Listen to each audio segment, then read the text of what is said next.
I am Carol Harrison. On a spring morning in the suburbs of Boston, I was savoring my morning coffee while gazing at the flowers in the garden through the window. Even at 62, the morning silence remains my daily source of energy. Grandma, can we go to the park today?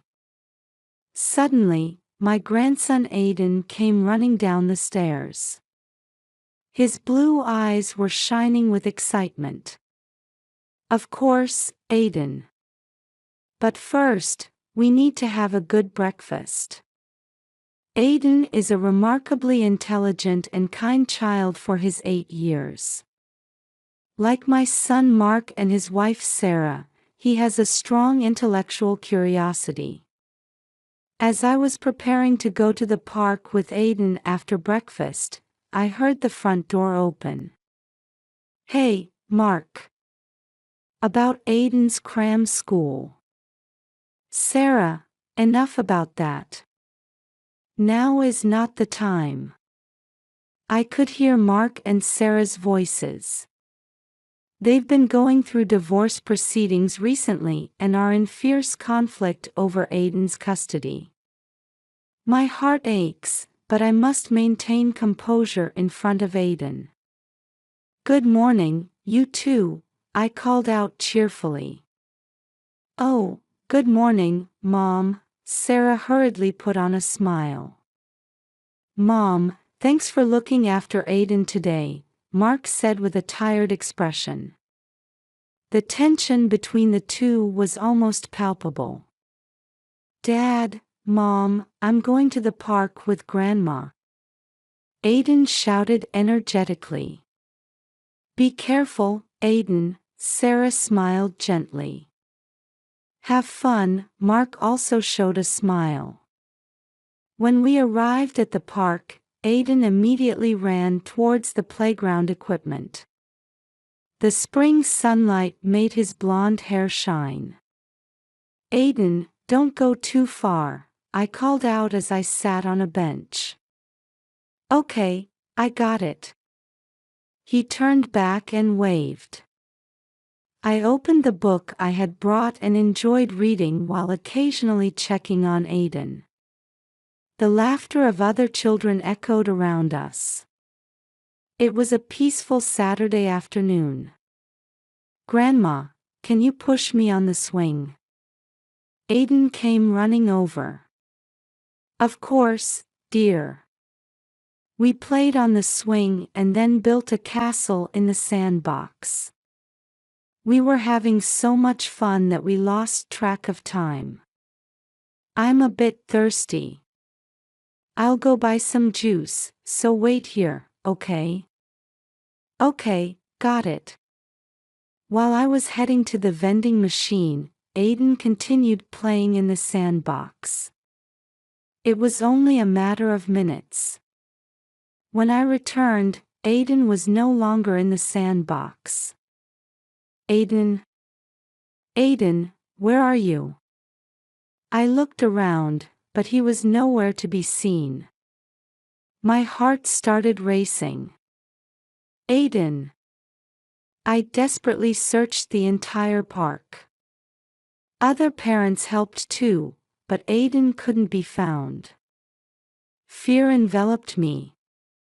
With trembling hands, I took out my cell phone and called Mark. Mark, Aiden. I can't find Aiden anywhere. At that moment, my world began to crumble.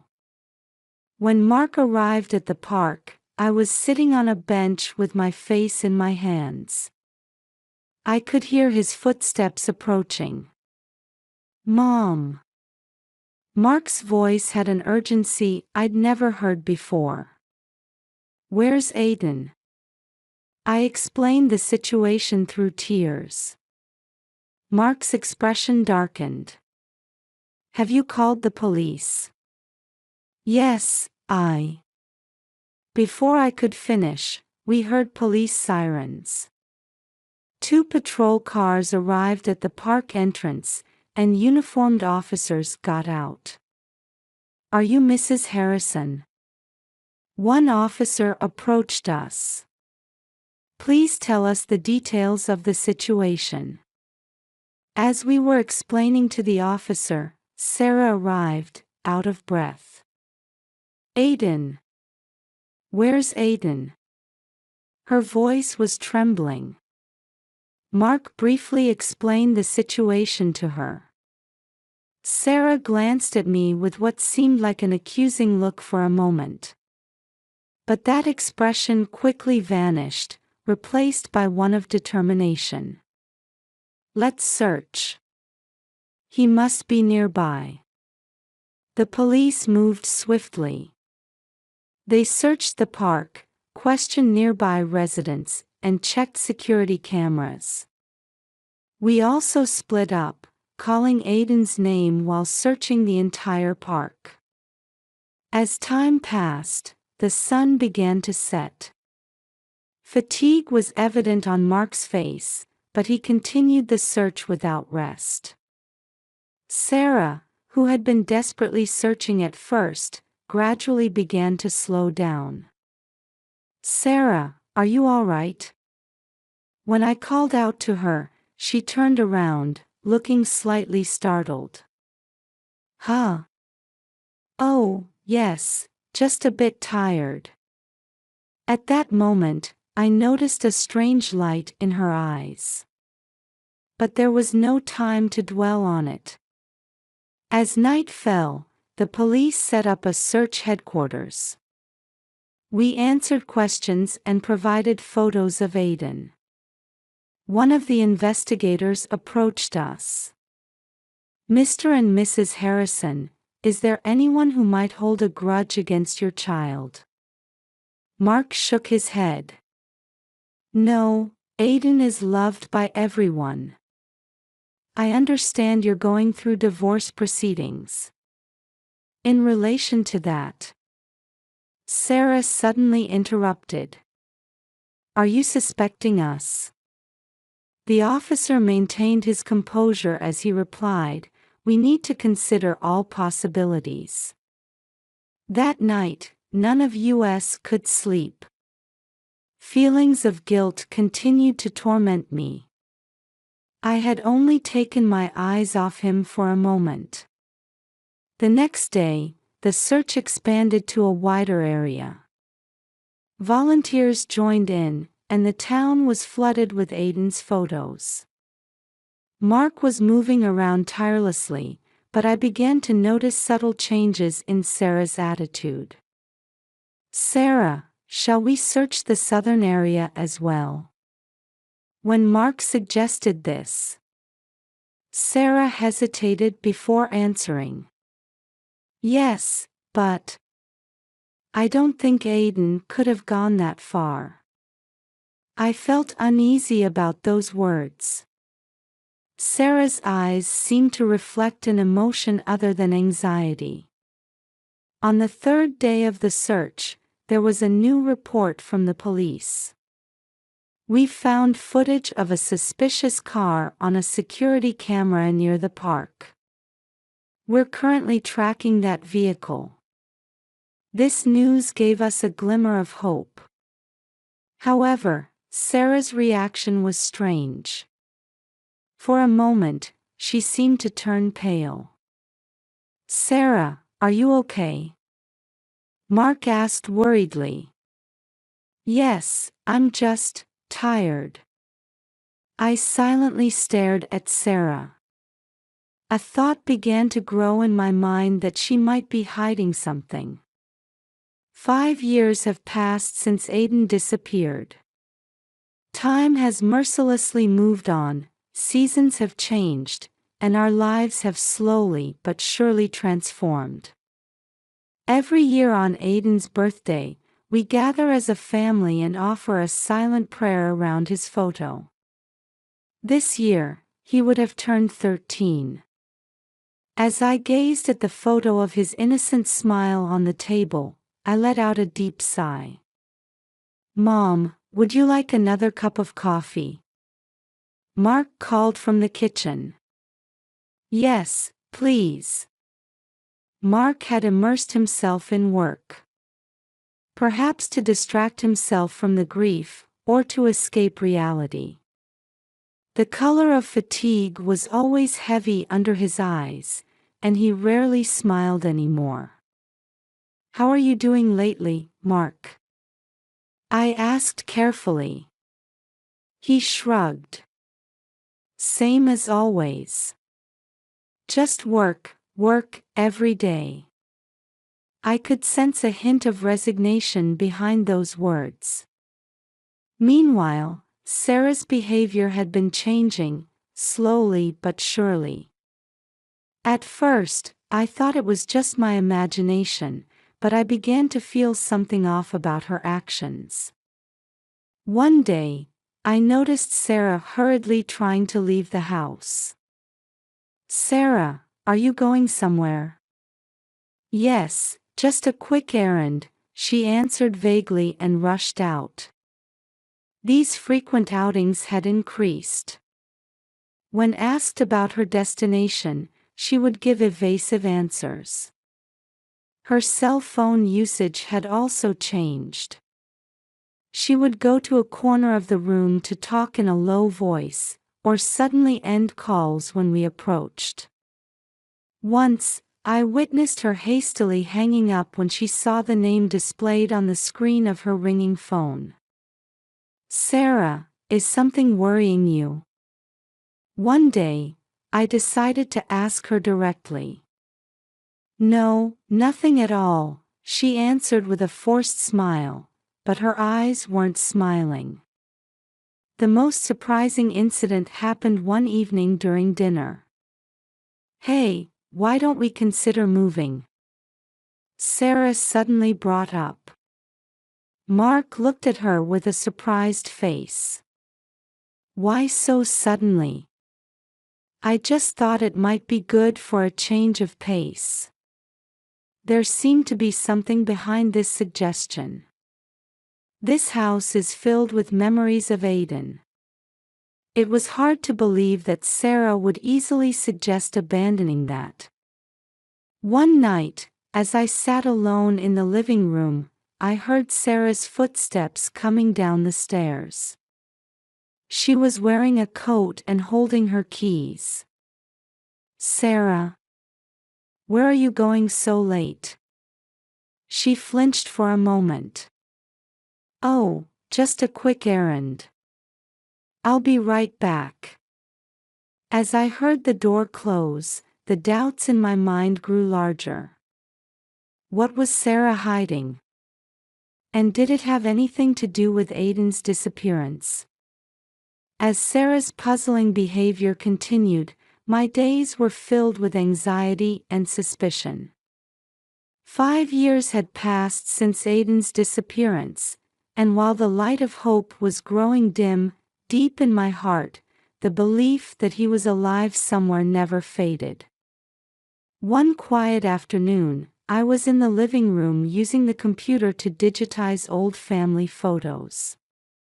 As I worked, immersed in nostalgic memories, suddenly an unfamiliar icon appeared on the screen. "What's this?" Puzzled, I clicked on it, and a video call screen opened. What appeared was the face of a boy with a frightened expression in a dimly lit room. "Aiden." My voice was trembling. The boy on the screen was undoubtedly my grandson who had disappeared from the park that day. After 5 years, traces of adulthood were beginning to show in his childish features. "Grandma." Aiden's voice echoed. "Help me. It's dark and scary here." I gasped. "Aiden, are you really? Where are you?" "I don't know." His voice was shaking. "But Mom is lying. She's the one who locked me up here." At those words, something froze inside me. Sarah had. "What do you mean?" "Sarah."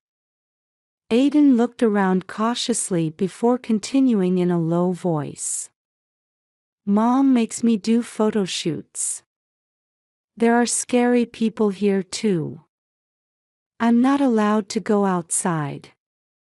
Suddenly, there was a sound of a door opening in the distance. The color drained from Aiden's face. Mom's back. Grandma, help me. But don't tell anyone. With that cry, Aiden hurriedly cut off the call. The screen went dark, and I sat there, dumbfounded. My head was in a whirl of confusion. Aiden was alive.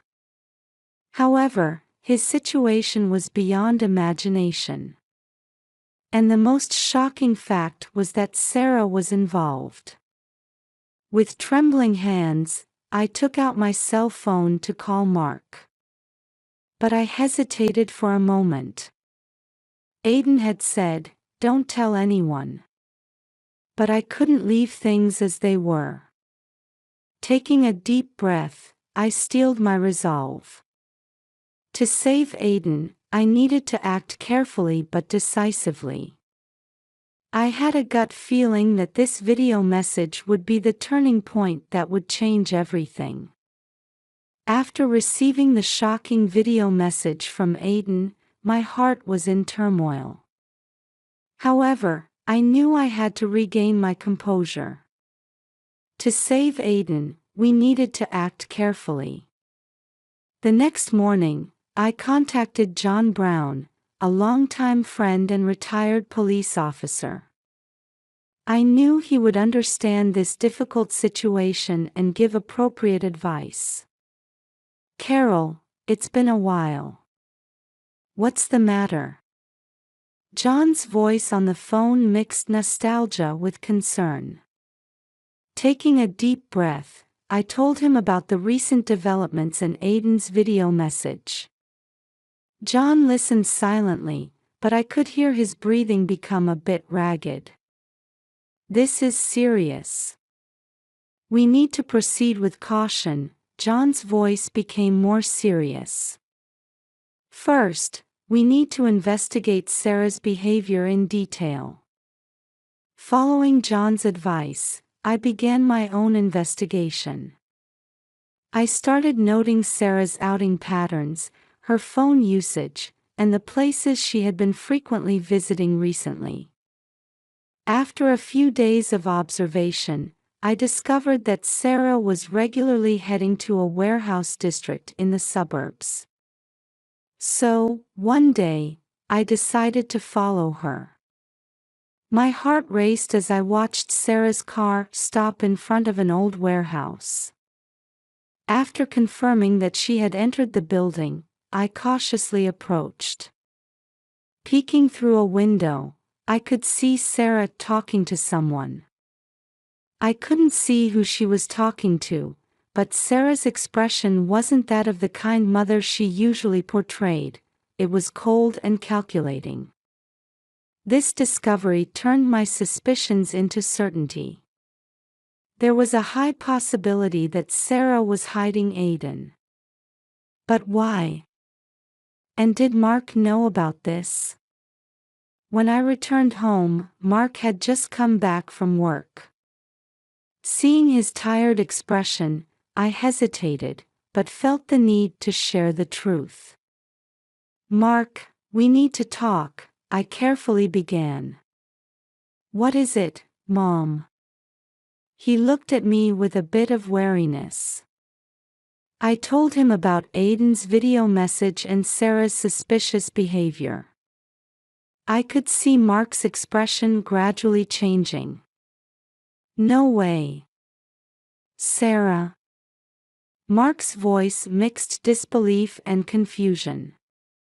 "Mom, isn't this some kind of mistake?" "I wish it was," I answered quietly. "But considering Sarah's behavior lately..." Mark collapsed into a chair. "I can't believe it, but if it's true..." Seeing determination color his eyes, I felt a bit relieved. No matter how painful the truth might be, we needed the courage to face it. "Mark, let's get Aiden back together." I placed my hand on his shoulder. Mark slowly nodded. "Yes, we'll find him. And if Sarah really is involved." His words trailed off, but our resolve was set. To rescue Aiden and reveal the truth. That became our mission from that moment on. As Mark and I continued our joint investigation, shocking facts came to light one after another. With John's help, we dug into Sarah's past and discovered that she had been struggling with mental health issues for years. The stress from the divorce proceedings seemed to have triggered a rapid deterioration in her condition. Sarah had been diagnosed with bipolar disorder, Mark said with a shaking voice. But she refused treatment. Analyzing Sarah's behavior patterns confirmed that she was regularly visiting the warehouse in the suburbs. So, we decided to carefully monitor that location. One day, right after Sarah left the warehouse, we got a chance to peek inside. What we saw left us speechless. The walls were covered with countless photos, all of Aiden. However, many of them were taken after Aiden's disappearance. "No way." Mark's face turned pale. Further investigation revealed that Sarah had staged Aiden's kidnapping and had been hiding him. Her diary contained entries detailing her desire for revenge against Mark and a distorted love for Aiden. "Only I can understand Aiden. Mark doesn't deserve to raise him." Such words were scrawled in messy handwriting. We also solved the mystery of how Aiden had managed to contact me. Sarah had given him a tablet for his education. However, escaping her surveillance, Aiden had managed to send me a message asking for help. He remembered me as the only adult he could trust, which is why he reached out to me. "Aiden, he was really alive all this time," Mark said, tears flowing. However, we had no time to dwell on our joy. Aiden was still under Sarah's control, and her mental state was unstable. We needed to rescue him as soon as possible. "We should report this to the police," John said with a stern expression. "But we need to proceed carefully. We don't know what Sarah might do." We nodded. Aiden's safety was the top priority. We prepared to submit all the evidence we had gathered to the police. "Aiden, we're coming soon," I whispered in my heart. "We'll definitely save you." After thorough discussions with the police, the day of the rescue operation arrived. Early in the morning, a police team including a special unit set out for the warehouse. Mark and I were to wait at a location a bit further away. "Mrs. Harrison, Mr. Harrison," the detective in charge called out to us. "Please wait here until we secure the area." As tension mounted, police vehicles approached the warehouse one after another. My heart was pounding fiercely. Suddenly, sirens blared, and police officers rushed into the warehouse all at once. "Police! Don't move!" Right after that voice, a scream echoed. It was Sarah's voice. "Let go! Aiden is my child." A few minutes later, officers emerged from the warehouse. And among them, "Aiden!" Mark cried out. Although he looked thin and his expression was filled with fear, it was undoubtedly our Aiden. He was being carried by an officer, and when he saw us, tears began to flow. Grandma, Dad. We ran over and embraced Aiden. After 5 years apart, we were at a loss for words. Behind us, we could see Sarah being taken away by the police. Her eyes were vacant, as if she didn't understand the reality of the situation. Sarah will undergo a psychiatric evaluation, the detective explained. Legal measures will be taken, considering her condition. Aiden was trembling in our arms. Can we go home now? Yes, everything's all right now, I answered gently. Let's go home. As the ambulance took Aiden to the hospital, Mark and I held his hand the whole time. It felt like we had finally seen light after passing through a long, dark tunnel. The road ahead wouldn't be easy, but we vowed to overcome it together as a family. With that promise, we prepared to begin a new chapter. Several months have passed since Aiden's rescue. Following a psychiatric evaluation, Sarah was diagnosed with severe bipolar disorder and sentenced to treatment in a psychiatric hospital rather than prison. Her motive was revealed to be a combination of revenge against Mark and a distorted maternal love that led her to want to possess Aiden exclusively. The trial revealed that Sarah had been raising Aiden as a special child and selling his images on the internet. Aiden explained how he was able to contact me. Sarah had given him a tablet for online learning, but her monitoring wasn't perfect. Aiden remembered me as the only adult he could trust and sent the message when he found an opportunity. Aiden's road to recovery after returning home was challenging. He often woke up from nightmares and was afraid of contact with others. However, Carol and Mark patiently stood by Aiden's side. With the help of professional counseling, he gradually began to regain his daily life. One day, when Aiden showed a small smile, we felt hope. The family bond, though damaged, was surely being repaired. A long journey still lies ahead, but we will overcome it together. For Aiden's future. 1 year after Aiden's rescue, we were celebrating his 14th birthday. The table was set with a homemade cake, and colorful balloons decorated the room. Aiden's eyes, while still holding shadows of past fears, now shone with hope. Grandma, Dad, thank you, Aiden's voice mixed gratitude and strength. Sarah was under strict treatment, never to threaten us again. Aiden was bravely facing his trauma, attending counseling sessions and walking the path to recovery. And on this day, he announced a big decision to us. I want to start volunteering for the foster care system. I want to help kids like me. At those words, Mark and I couldn't help but tear up. Aiden, who had experienced such hardship, was now trying to use that experience to help others. It was proof that he had found true healing. Aiden, we're so proud of you, I hugged my grandson tightly.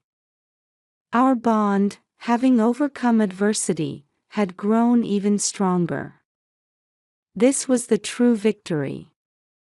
As I gazed at Aiden's smile, I thought from the bottom of my heart. Our new life begins here.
My name is Sarah Miller. I'm 35 years old and work as an accountant. They say life is unpredictable, and that couldn't be truer for my life. 5 years ago, I had a fateful encounter at a local coffee shop. That day, my usual spot was taken, so I reluctantly sat next to a stranger. He struck up a conversation, saying, "The latte here is simply divine." That was the beginning. The man's name was Mark Miller. At 37, he was a successful architect. I was immediately drawn to his gentle nature and intellectual charm. Mark proposed to me by quoting a line from a movie, "You had me at hello." It was as romantic as could be. Our wedding was small but heartwarming. Newlywed life was smooth sailing, with both our careers on track and happiness abounding. Then, in our second year of marriage, we received surprising news. I was pregnant. Mark and I were overcome with joy, tears streaming down our faces. "What a blessing to be given a new life," Mark said excitedly. Though there were anxieties during the pregnancy, Mark's support helped me through it all. Then came the long-awaited day of delivery. The labor pains were more intense than I'd imagined, but the moment Emily was born, it was all worth it. When I held her tiny hand, I vowed to protect her and make her happy. Emily's birth changed our lives dramatically. Nighttime feedings, diaper changes, sleepless nights. But every time we saw Emily's smile, all the fatigue just melted away. "Hey, Mark. Don't Emily's fingers look just like ours?" "They sure do. She'll grow up to be as beautiful as you, no doubt." With such conversations, we gradually shaped our new family dynamic. Emily's growth brought us new joys every day. Her first rollover, her first word, her first steps. Each moment felt like a small miracle, and we carefully recorded every precious milestone. "Sarah, you're an amazing mother," Mark would often say. Those words warmed my heart when I was exhausted. Little did we know that this happy event would soon bring a great trial to our family. 3 months after Emily's birth, my maternity leave was coming to an end. Should I return to work or dedicate myself to childcare? This decision would lead to unforeseen consequences that I couldn't have imagined at the time. I had a strong desire to return to work. I didn't want to give up my career as an accountant, and honestly, we needed my income. Mark's salary alone wouldn't cover the costs of raising Emily. But when I thought about Emily, my heart ached. Was it okay to leave a 3-month-old baby with someone else? Wouldn't she miss me? Such worries kept crossing my mind. After much deliberation, I discussed it with Mark. "Sarah, your work is important. We'll figure it out together," Mark said, giving me a bit of courage. In the end, I decided to return to work. However, I started with part-time, 4 days a week, instead of full-time. Fortunately, my company was understanding and accepted this proposal. But a new problem arose. We needed to find someone to take care of Emily. We couldn't find a daycare that would accept a 3-month-old baby, and hiring a babysitter was too expensive. That's when Mark made a suggestion. "What about asking my mother?" Honestly, I was hesitant at first. I didn't have a particularly close relationship with my mother-in-law, Judith. But with no other options, we decided to ask Judith. She had recently retired and had time on her hands. When we explained the situation over the phone, Judith surprisingly agreed readily. Taking care of my granddaughter. There's nothing that could make me happier, Judith said, which put me a bit at ease. However, I still felt a nagging worry. I wondered if Judith could really take proper care of Emily. Judith arrived at our house a week before I was to return to work. At 62, Judith was petite but exuded an air of authority. Her graying hair was pulled back tightly, and she wore crisply ironed clothes. "Please take care of her, Judith," I said, to which she smiled thinly and replied, "Oh, Sarah. No need for such formalities. Call me Mom." I felt a bit uneasy at her words but decided to comply for the sake of keeping the peace. Judith immediately began inspecting every corner of the house. "This should be done this way, that should be placed there for efficiency," she kept giving instructions. She also had many opinions about our childcare methods. "You're changing diapers wrong, the feeding intervals are off, you're too soft on putting her to sleep." Each of Judith's words chipped away at my confidence. Mark would say, "Mom is experienced, she must be saying these things with good intentions," but to me, it all sounded like criticism. Still, Judith's help was essential for me to return to work. I decided to grit my teeth and bear it. The day before I returned to work, I gave Judith detailed instructions. The location of Emily's favorite stuffed animal, her preferred toys, her habits and preferences. Judith listened silently, but in the end, she said, "Don't worry, I've got this. Leave it to me." That night, I confided my worries to Mark. "Is Judith really okay? Will she take proper care of Emily?" Mark hugged my shoulders and encouraged me, "It'll be fine. Mom can be strict, but she always puts children first. Let's trust her." The next morning, I left the house with heavy steps. Looking back, I saw Judith holding Emily at the entrance. "Have a good day." "Don't worry," Judith said, which reassured me a little. However, I had no idea how the new days ahead would affect our family.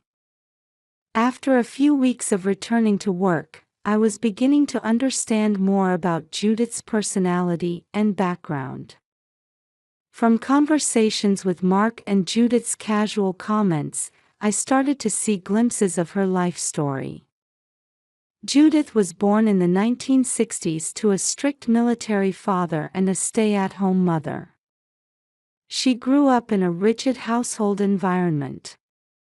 It was a family where suppressing emotional expression and valuing discipline were considered virtues. I realized that this background greatly influenced Judith's childcare approach. She emphasized strict schedules and didn't immediately respond to Emily's cries.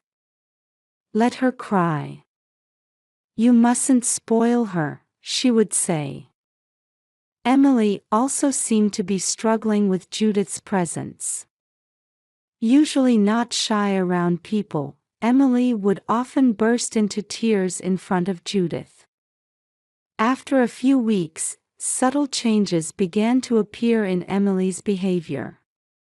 She used to smile happily when she saw my face in the morning, but recently she had become expressionless. She also cried more at night and had trouble falling asleep.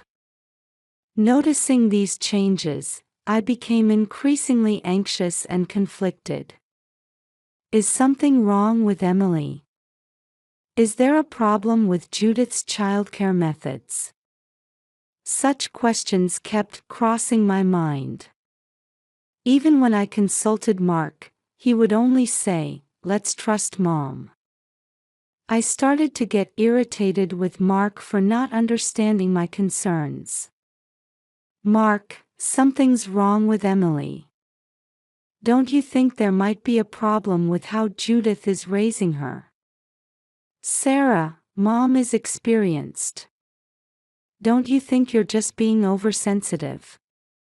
As we repeated such conversations, tension began to build in our marriage. One Friday evening, I returned home earlier than usual from work. When I arrived, an eerie silence hung over the house. There was no response when I called out, "Emily." "Judith." Driven by anxiety, I searched the house and heard a faint noise coming from the bedroom. When I opened the door, the sight before me made my blood run cold. Emily was lying in her crib, but her body was tightly wrapped in soft towels. She was screaming, her face bright red. And Judith was sitting on the sofa, watching TV. "What on earth are you doing?" I cried out. Judith, showing no sign of distress, said, "This is the most efficient way. I can rest, and Emily is safe." I immediately picked up Emily and untied the towels binding her. When I checked Emily's body, I found light bruises on her arms and legs. Probably marks from being tied up. "Why would you do such a thing?" I confronted Judith, and she calmly replied, "You're too lenient. Discipline is necessary." At that moment, Emily's body suddenly stiffened, and she began to convulse. Her pupils rolled upward, and her breathing became shallow. "Emily! Emily!" I desperately called my daughter's name. But Emily didn't respond. In a panic, I dialed 911. "It's an emergency. My 3-month-old daughter is having a seizure. Her breathing. While following the operator's instructions, I continued to hold Emily tightly. When we heard the ambulance sirens, Judith was still sitting on the sofa. "You're overreacting, Sarah. This is how we raised children in my day," Judith muttered. Looking at her, I realized she truly didn't understand. The paramedics arrived and quickly put Emily on a stretcher. I got into the ambulance with her, but the fear and anxiety I felt at that moment are indescribable. Watching Emily's tiny body continue to convulse, I headed to the hospital with a prayerful heart. The hospital emergency room was in chaos. Emily was immediately taken to the treatment room, and I waited in the waiting room, trembling with anxiety. Mark arrived 30 minutes later. "Sarah, what's going on?" Mark rushed over, out of breath. I explained the situation through tears. I could see Mark's face contort with anger and fear. An hour later, the doctor came to us. "Mr. and Mrs. Miller, we need to talk," he said, and we were led to a small consultation room. "Your daughter's condition has stabilized," the doctor began. For a moment, I felt relieved, but the doctor's expression remained grave. However, our detailed examination shows the possibility of serious brain damage. The moment I heard those words, I felt my world crumbling. I could feel Mark squeezing my hand tightly, but all other sensations seemed to have gone numb.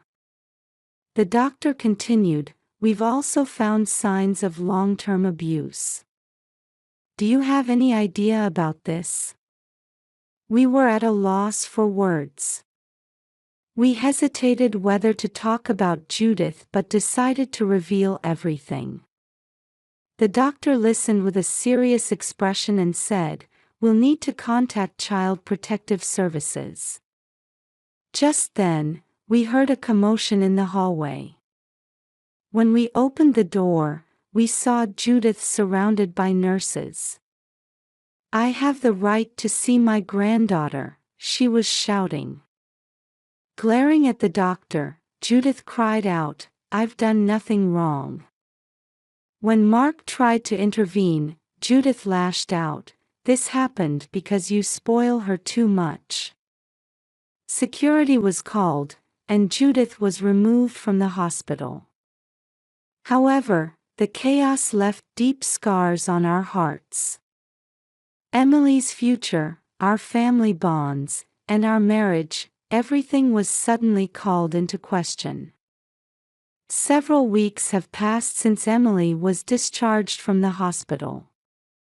Life at home has been more challenging than we imagined. Emily's condition was completely different from before, requiring daily care and rehabilitation. Mark and I were exhausted every day, juggling work and therapy. One night, after Emily had gone to bed, we sat facing each other in the living room. Fatigue was evident in Mark's eyes.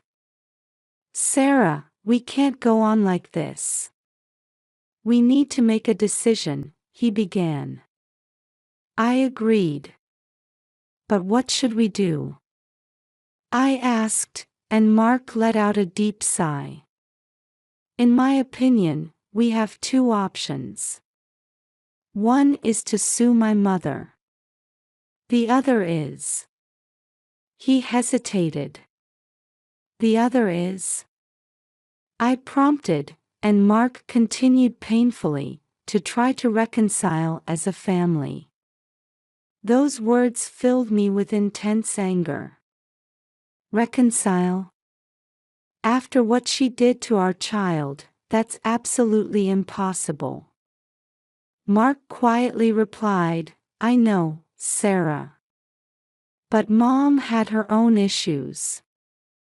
Considering her upbringing and past traumas." "That's no excuse," I interrupted. "Emily's future has been ruined." Silence fell. After a while, Mark spoke up. "Sarah, our relationship is in danger too. I feel like I can't handle this stress anymore." Those words brought me back to reality. Indeed, over the past few weeks, we had been blaming each other and arguing more often. "So, what should we do?" I asked in a small voice.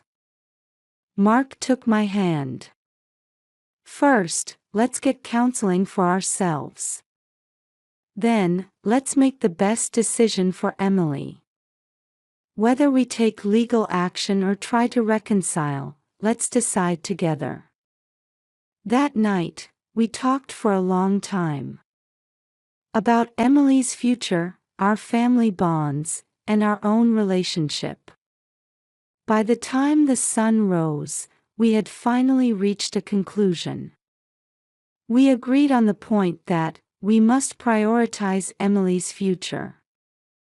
For that, we must first become strong ourselves. A month after we started counseling, we decided to meet with a lawyer. We felt legal action was necessary to protect Emily's future and prevent similar tragedies. In the lawyer's office, we explained the whole story. The female lawyer listened intently, occasionally taking notes. When we finished explaining, she quietly began to speak. Mr. and Mrs. Miller, this is clearly a serious case of child abuse. Legally, criminal charges are possible. At those words, Mark's face contorted. I held his hand. No matter how painful the decision, we understood it was necessary for Emily. The lawyer continued, however, since this is also a family matter, I recommend trying mediation first. If that doesn't resolve the issue, we'll move to court proceedings. We looked at each other and nodded. Let's start with mediation, Mark said. The following week, a family meeting including Judith was scheduled. In a tense atmosphere, Judith appeared with her lawyer. The meeting was extremely difficult. At first, Judith tried to justify her actions, but as she faced the evidence, her attitude gradually changed. I might have been wrong, Judith muttered, and the room fell silent. After that, it was discussed that Judith would receive professional psychological counseling. Contact with Emily would only be allowed under supervision for the time being. Judith would bear part of Emily's medical expenses and future care costs, and the whole family would participate in regular therapy sessions. We reached an agreement on these points. A legal settlement was reached and approved by the court. However, this was just the beginning. Emily was receiving rehabilitation at the pediatric neurology department 3 times a week. The schedule was hectic, with speech therapy, occupational therapy, and physical therapy.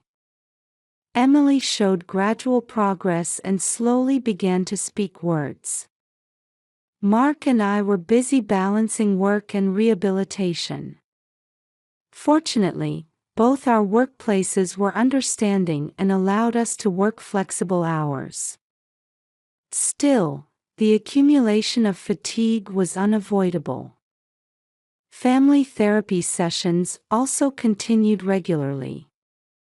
At first, the atmosphere was awkward, but as we repeated the sessions, we began to understand each other's feelings better. The change in Judith afterward was also significant. She earnestly engaged in counseling and faced her past. Now I understand how terrible my actions were, she said tearfully. Mark had a complex expression on his face as he watched her. I myself was struggling with feelings of self-blame. The thought, if only I had noticed earlier, would occasionally overwhelm me. The counselor repeatedly told me, "You are a victim, not a perpetrator," but it took time for me to fully accept those words. My relationship with Mark also deepened through this experience. By acknowledging each other's weaknesses and supporting each other, our bond became stronger than before. We also started participating in a local support group.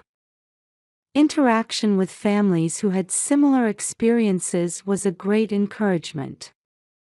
The thought, "We're not alone," gave us strength. By the time Emily celebrated her 2nd birthday, she was showing recovery beyond the doctor's expectations. There were still many challenges ahead, but it was certain that a ray of hope had appeared. This journey may never end. However, as we move forward step by step, we have rediscovered our strength as a family. Emily's 5th birthday.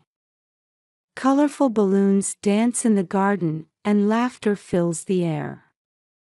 Emily is chatting happily with her friends. Thanks to speech therapy, her words have become fluent. She still has some difficulties, but she moves around controlling her wheelchair by herself. Her eyes are full of intelligence, keenly observing her surroundings. Mark and I reflected on the past few years. It had been a series of challenges, but also filled with many surprises and joys. Judith is also participating in today's celebration. Seeing her, we realize that people can change. We feel relieved to see her interacting carefully but lovingly with her granddaughter. Life is unpredictable, but that's what makes it beautiful. Judith's words resonate in our hearts. Mark's siblings have also joined the celebration as family members. The former conflicts have now turned into strong bonds. Our marital relationship has also deepened through this experience. Overcoming difficulties has strengthened our trust and love for each other. Emily's growth has taught us many things. Despite her disability, she is blossoming with her own unique talents. She has a gift for writing poetry and is skilled at operating computers. We have started volunteering at local support groups, using our experience to help others. By supporting families in similar situations, we found healing for ourselves as well. I'm glad to be part of this family. Emily whispered these words before blowing out her birthday candles. We couldn't help but tear up at her words. Indeed, our life has taken an unexpected turn. But what we've gained through this journey is immeasurable. The strength of family bonds, the power of forgiveness, and the importance of hope. These give us the strength to overcome any difficulty. The future is still uncertain. But now we have a conviction. No matter what challenges await us, this family can overcome them. Believing this, we continue to move forward. Looking at Emily's smile, I quietly made a vow. Let's cherish each